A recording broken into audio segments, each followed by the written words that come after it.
आणि आता थेट जाऊयात रवींद्र धनगेकर बोलतायत। आता मी अनेक वकिलांशी बोललोय आणि कुठेतरी ही पब्लिक ट्रस्ट आहे आणि या पब्लिक ट्रस्टवर सगळं पूर्ण शासनाचा त्याच्यावर अंकुश असतो आणि शासनाकडनं संपूर्णपणे हा व्यवहार होत असतो। पण ह्याच्यामध्ये सिस्टीममध्येच गडबड झाली आणि जैन मंदिर घाण जे विळख्यात पडले बिल्डर लोकांच्या, तर त्याच्यामुळे एवढा हा सगळा प्रसंग निर्माण झाला। परंतु बडेकर आणि गोखले बिल्डरची आत्तापर्यंत झालेल्या सगळ्या कामकाजाची त्यांनी बांधलेल्या बिल्डिंगचं एक ऑडिट हे झालं पाहिजे, कारण ह्याच्यामध्ये संपूर्णपणे राजकीय आणि शासकीय मदत त्याला पोचलेली आहे आणि ह्याचा सगळा विचार करून मुख्यमंत्र्यांनी याच्यावर लक्ष घालून या सगळ्या प्रोजेक्टवर ज्या पद्धतीनं जी यंत्रणा त्याच्या पाठीशी होती त्याचा सखोल चौकशी करून ह्याच्यामध्ये तोडगा काढावा आणि जैन मंदिराला जे 200 कोटी रुपये दिलेत ते शासनाने त्याच्यामध्ये आपली पॉवर वापरून त्याच्यामध्ये ते दिमागदारपणे ते जैन मंदिर आणि जैन बोर्डिंग हे त्यांनी तिकडं उभं करावं अशी मला ह्या तुमच्या मार्फत विनंती आहे। असं म्हणाले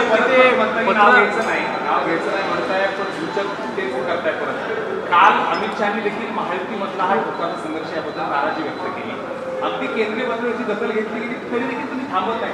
नेमका धनगेकरांना बूस्टर डोस आहे तरी नेमकं कोणाचा काय नेमकं ताकद कुठली मागायची? बघा, याच्यामध्ये परत एकदा सांगतो की माझी राजकीय जी भूमिका आहे ही पुणेकरांची भूमिका आहे। मी शिंदे साहेबांशी मी बोललो आणि त्यांचे मनापासून आभार मानतो की त्यांनी माझ्या पाठीशी खरं बोलतो म्हणून माझ्या पाठीशी ते कायम उभे राहिलेले ज्या मी पक्षात प्रवेश केला तेव्हापासून।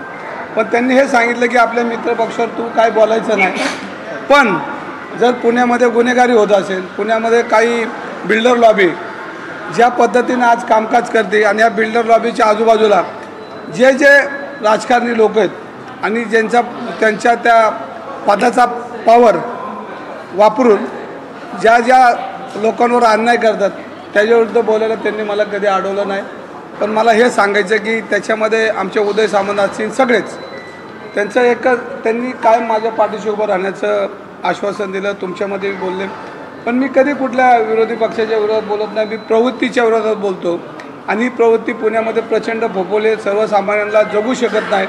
आज पुणे शहराची व्याप्ती बघितली तर विश्रांतवाडीपासून तर खाली मग कात्रज असेल, इकडं बावधन असेल, इकडं विश्रांतवाडी असेल, या सगळ्या प्रकार जिथं नजर टाकल तिथं कोणतरी पुढारी आहे, कोणतरी मंत्री आहे, कोणतरी वर्ण आला आहे आणि पुणे लॉबीला पुणे शहरातल्या लोकांना ह्या सगळ्या बिल्डर लॉबींनी आणि काही पदाधिकाऱ्यांनी ज्या पद्धतीने वेढा घातला आहे त्याच्यामध्ये सर्वसामान्य लोकांना जगता येत नाही, भीतीचं वातावरण आहे। आणि याच्यामध्ये मी देवेंद्र फडणवीस साहेब असतील, अमित शहा असतील आणि तुमचे आपले देशाचे पंतप्रधान असतील त्यांना मी पत्रसुद्धा लिहिलेलं आहे की याच्यामध्ये तुम्ही लक्ष घाला। जी लोकांमध्ये जी विकृती आता पुणे शहरामध्ये ज्या पद्धतीने गोरगरिबांना संस्थेला छोटे समाज त्यांना त्रास देण्याची जी प्रवृत्ती वाढली ह्याच्यावर तुम्ही चौकशी करा आणि ह्याच्यामध्ये बडेकर आणि गोखले या बिल्डरचं ऑडिट करून ज्याचे पैसे कुठनं आलेत त्याचा पूर्णपणे एखाद्या संस्थेमार्फत चौकशी करून यांच्यावर कारवाई करावी। तुम्हाला चावी देते, तुम्ही म्हणालात की भाजपमधलं कुणीतरी असेल, हा वाद आणखी पेटेल आणि तिसऱ्या अंकात नेमकं काय घडणार नाही। तुमच्या माहितीकरता सांगतो की माझ्या कुटुंबामध्ये ग्रामपंचायतीचा सदस्य कोण झाला नाही। माझ्या अण्णाची 10 लोक पुणे शहरामध्ये नाही आहे, पण मी 11 निवडणुका ह्या पुण्यनगरीत लढवल्यात आणि या पुण्यनगरीचा प्रचंड विश्वास माझ्यावर आहे आणि सर्वसामान्य कार्यकर्त्याला त्यांनी इतक्या उंचीवर नेण्याचं काम केलं आणि ह्या काळामध्ये मी चुकीच्या प्रवृत्तीच्या विरोधात बोललो नाही तर येणारी पुढची पिढी माफ करणार नाही। एक सर्वसामान्य कार्यकर्त्याला पुणेकरांनी एवढ्या उंचीवर नेलंसुद्धा त्याचं तोंडच उघडलं नाही आणि त्याचं पाप मला नको म्हणून मी हे बोलतोय। मला चावी देण्या इतपत मी काय आता राजकारणात एवढा खोळा राहिलेला नाही। 35 वर्षे 11 निवडणुका लढवल्यात, माझी चावी मीच आहे आणि माझी चावी खरी पुणेकरांची आणि पुणेकरांनाही बोलतायत काही लोक, पण त्यांना वेगवेगळ्या ठिकाणी उत्तर देईल। माझं त्याच्यावर आता ट्विट बीट आता टीका करतायत की नाही ना, आता जे आहे जरा बोलतायत काही लोक, पण त्यांना वेगवेगळ्या ठिकाणी उत्तर देईल। माझं त्याच्यावर आता ट्विट बीट होईल जरा उद्या. नाही नाही आता काय आता मी काय नाही काही लोकांशी बोलत नाही कारण त्यांना त्यांची जरा उंची जरा बघावं लागेल मला. पण आता जैन मंदिर ठीक आहे, मी मान्य केलं. मी जे काय ते बोलतात ते मी आहे, ते जे काय बोलतात ते मी आहे, पण मी काय बोलतो त्याच्यावर उत्तर द्या. धनगेकर साहेब, तुमचे शुभचिंतक वाढले काय या प्रकरणानंतर? कारण बरेच जण आता सल्ला देतात की तुम्ही ठाकरेंच्या पक्षात असायला पाहिजे. नाही आता त्याच्यावर नंतर बोलू आपण.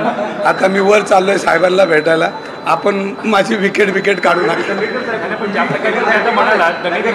एकनाथ शिंदेची शिवसेना सोडणार आणि कदाचित असं म्हणलं शरद पवारांच्या राष्ट्रवादीत किंवा अजित पवारांच्या राष्ट्रवादीत. बघा, याच्यामध्ये मी एक ट्विट केलं होतं की ज्यांनी मुख्यमंत्र्यांची स्वप्न बघितली, जे मुख्यमंत्र्यांच्या रेसमध्ये होते, त्यांनी ज्या पद्धतीने प्रसारमाध्यमाला हे पुरवलं, तीच लोक हे सगळं वातावरण निर्माण करतात.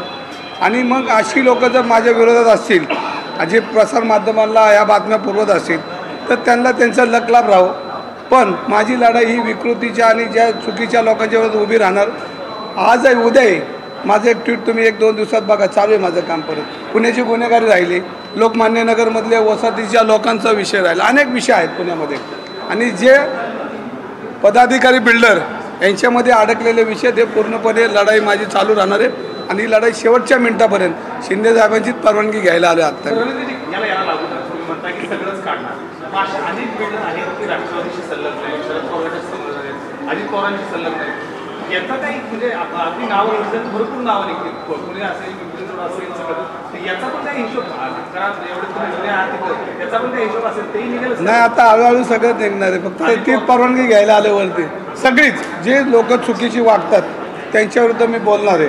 आणि मी काय म्हणतो, जी लोक विचित्र वागतात, समाजाला घातक आहेत, ती पडद्याआडून काही लोक त्रास देतात, त्यांचे संपूर्ण मी स्वतः असतो तरी मी माझ्या विरोधात बोलणार. बरं, तुम्ही जी भूमिका मांडताय, तुम्ही आता महायुतीच्या पक्षामध्ये तुम्ही जी भूमिका मांडताय, त्या भूमिकेमुळे कुठेतरी महायुतीमध्ये बिलकुल जे आहे ते तवाट्यावर येऊ शकते आणि तुमच्या पदाला कुठेतरी धोका पोहोचू शकतो. बघा, मी परत एकदा सांगतो की माझ्या आयुष्यातली राजकीय किंमत मी मोजायला तयार आहे. माझे जे आंदोलन झाले एका प्रस्थापितच्या विरोधात झाले. तुम्ही बघितलं असेल पुण्यातल्या पोर्शो कारमध्ये किती मला त्रास झाला, पण शेवटच्या मिनिटापर्यंत मी लढलो. ससूनचा जो अंमली पदार्थ शेवटच्या मिनिटापर्यंत लढलो. पब जोपर्यंत त्याला नियमावली लागत नाही तोपर्यंत लढलो. आज जैन मंदिर, मला हा त्रास होणार आहे आणि याची राजकीय किंमत मला मोजावी लागणार आहे. कारण वाईट प्रवृत्ती पुण्यामध्ये प्रचंड आहे, पण आता लढलंच पाहिजे ना. आपण नाही लढलो तर छत्रपतींच्या पुण्यात आमचा जन्म झाला आहे आणि छत्रपतींचं बालपण झालं, त्याच भागामध्ये मी लोकप्रतिनिधी आहे. आणि मग त्यांचे जे विचार आहेत ते कधीतरी आपण लढलो पाहिजे आणि वाईट प्रवृत्तीच्या विरोधात लढलं पाहिजे. आणि छत्रपतींनी स्वराज्य उभं करताना सर्व जाती धर्माची लोक एकत्र करून स्टेशनपर्यंत हटकेपार झेंडे लावले. नाही तर पुण्याचा इतिहास मोठा आहे आणि पुण्यामध्ये सर्व जाती धर्माची लोक, मग जैन असेल, मारोडी असेल, गुजराती असेल, मुस्लिम असेल, सगळाच समाज हा पुण्याच्या विकासाला हातभार लावलेला आहे. आणि मग त्यांचे लचके कोण तोडणार असेल तर त्या प्रवृत्तीच्या विरुद्ध मी लढणार.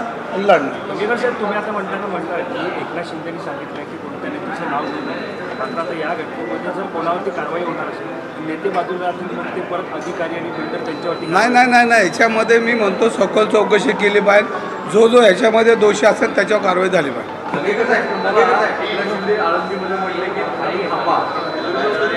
थांबलो ते म्हणलं थांबलो लगेच थांबलो. पण त्यांनी बघा, नाही शिंदे साहेबांना एक सूचक वाक्य मला सांगितलं की तुला 2 दिवसामध्ये ह्यातला तोडगा निघेल. आणि मी घरी पोहोचायच्या अगोदर, आळंदीवरून मी फिरत पोहोचायच्या अगोदर मला फोन आला की धनगेकर गोखले बिल्डर आले तर त्यांचं पत्र आलं, पण ते कोणामार्फत आलं त्यांचं नाव आता विचारू नका, तुम्हाला माहिती. बरं धनगेकर साहेब, पहिले ते विरोधक विचारायचे तुमचे हू इज धनगेकर, आता विचारतात व्हेर इज धनगेकर. नाही, आता कारण सगळे धनगेकर आता पुणेकरांना दिसलेत, त्यांनाही दिसलेत. अजून हा खेळ संपलेला नाही. सगळे धनगेकर त्यांना आता दाखवणार आहे. त्याचं आता तुम्ही हळूहळू बघत राहा. जेव्हा आमदार नव्हता तेव्हा एक महत्त्वाची झाली होती. एका आमदारांनी किंवा मंत्र्यांनी असं म्हटलं होतं की हू इज धनगेकर. जेवढी प्रसिद्धी तेव्हा नाही मिळाली, तेव्हा त्यापेक्षा अधिक पट तुम्हाला प्रसिद्धी या प्रकरणामध्ये मिळालेली पाहायला मिळाली. ह्याच्यामध्ये मी प्रसिद्धीसाठी कधी काम करत नाही. ह्याच्यासाठी वाईट प्रवृत्तीच्या विरुद्ध मी लढणार आहे. आणि माझं आता रंग हळूहळू सगळ्यांना दिसणार आहेत, कारण 1-2 वाक्यांनी नाही माझे रंग अनेक आहेत. त्या रंगामध्ये मी तुम्हाला आता पुणे शहरात काम करताना दिसेल, नाही महाराष्ट्रात दिसेल. हसन मुश्रीफ यांनी एक वक्तव्य केले की महायुतीतील मित्र पक्ष त्यांना त्रास द्यायचा, शत्रूला त्रास द्यायचा, मित्राला त्रास द्यायचा. नाही, मी पुणेकरांचा, मी पुणेकर माझ्याबरोबर आहेत. नाही, हितचिंतक जास्ती वाढलेत, कारण वाईट प्रवृत्तीची लोक कमी, तिथले काळ टिकणार नाहीत. हसन मुश्रीफ यांनी एक वक्तव्य केले की महायुतीतील आमचे मित्र पक्ष शत्रूला त्रास द्यायचा सोडून आमच्या मित्रालाच त्रास देत आहेत. हसन मुश्रीफ यांनी एक वक्तव्य केले. हसन मुश्रीफ बोललेत ना, त्यांच्याशी बोलतो, जरा आता भेटतील, जरा त्यांच्याशी माहिती होतं कोणाकोणाला त्रास देतात. तर जैन बोर्डिंग व्यवहारातील 230 कोटी कुठून आले याची चौकशी करा अशी मागणी रवींद्र धनगेकर यांनी केली आहे. गोखले बिल्डरकडून आलेली रक्कम गोठवा असं सुद्धा त्यांनी म्हटलंय. तर मी व्यक्तिविरोधी नाही तर प्रवृत्ती विरोधी असल्याचंही त्यांनी स्पष्ट केलंय. आणि त्याचबरोबर मी राजकीय किंमत मोजायला तयार असल्याचंही त्यांनी म्हटलंय.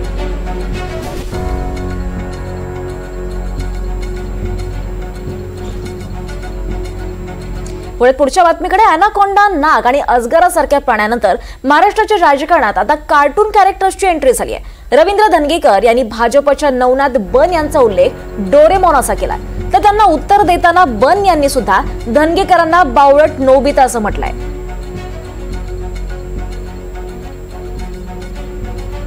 तर महाराष्ट्राच्या राजकारणात आता कार्टून कॅरेक्टर्सची एंट्री झाली आहे. धनगेकरांकडून बन यांचा उल्लेख डोरेमॉन असा झालाय, तर बन सुद्धा धनगेकरांना बावळट नोबिता असं प्रत्युत्तर दाखल बोललेत. तर अॅनाकोंडा, नाग आणि अजगरासारख्या उपमा दिल्यानंतर आता महाराष्ट्राच्या राजकारणात या कार्टून कॅरेक्टरची सुद्धा एंट्री झाली आहे.